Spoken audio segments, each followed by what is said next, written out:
Next మిగతా వార్తల్లో ఆ, వెండి ధర మల పెరిగిందట. అంతర్జాతీయంగా ఉద్రిక్తతలు చల్లబడే సూచనతో సోమవారం భారీగా దిగొచ్చిన వెండి ధర దాదాపు 20,000 తగ్గినట్టుంది మొన్న యాక్చువల్గా. మళ్ళా పెరిగిందట.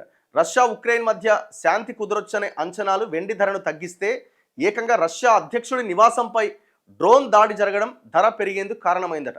హైదరాబాద్ బులియన్ విపణిలో సోమవారం 2,28,000కు దిగి వచ్చిన కిలో వెండి ధర మంగళవారం రాత్రి మళ్ళీ 2,50,000కు పెరిగిందట. 10 గ్రాముల మేలిమి బంగారం అంటే 24 క్యారెట్స్ ధర 1,37,000 నుంచి 1,38,000కు పెరిగింది. సో అదే ఆర్నమెంట్స్ గోల్డ్ అయితే ఆభరణాల బంగారం అయితే 1,27,000-28,000 దగ్గర ఉన్నది.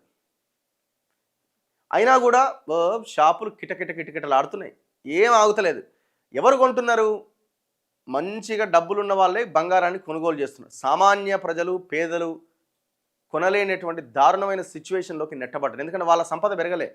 పెద్దోడు ఇంకా పెద్దోడు అయిపోతున్నాడు ఈ దేశంలో. వాళ్ళు ఎంత 1,40,000 కాదు 10,40,000 కొంటారు. అది ఆగదు.